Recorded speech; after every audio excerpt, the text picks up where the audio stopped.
করেছি। আমাকে অ্যারেস্ট করুন দারোগা বাবু, আমাকে অ্যারেস্ট। ইয়া বলতা বল পাগলের মতো বলছো, এটা কিন্তু জেলখানা। এই কি বলছো পাগলের মতো? ইয়ার বলো বলো। হ্যাঁ ভাই, হ্যাঁ এটা জেলখানা। আমি ভুলে গিয়েছিলাম ভাই, আমি ভুলে গিয়েছিলাম যে এটা জেলখানা। এই ইয়ার সত্যি করে বলো, সত্যি করে বলো আমাকে, তুমি কি মার্ডার করে জেলে এসেছো? বলো বলো বলো।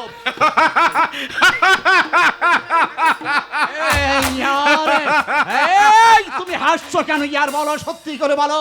আমার তোমাকে দেখে আমার তো মনে হয় না তোমার মতো একজন মানুষ খুন করে জেলে আসতে পারেন। সত্যি করে বলো, কেন তুমি জেলের মধ্যে এসেছো? কেন তুমি আমাকে সত্যি করে বলো ইয়ার।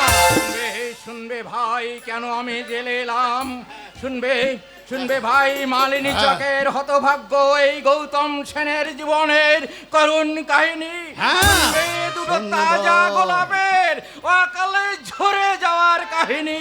ইয়ার ইয়ার বলে যখন তোমাকে আমি কাছে টেনে নিয়েছি, আমি তোমার সমস্ত কথা আজ কানবাদ করে শুনবো। বেশ বলো বলো, তুমি কেন জেলে এসেছো?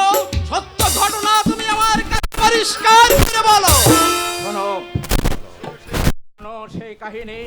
না না, মন গড়া গল্প নয়, বাস্তব মিথ্যে নয়, এক মধ্যবিত্ত পরিবারের সুখ দুঃখের দলিল। ইয়ার এসো হ্যাঁ। বলছি সে কাহিনী, এসো। হ্যাঁ চলো, আমি শুনবো তোমার সে।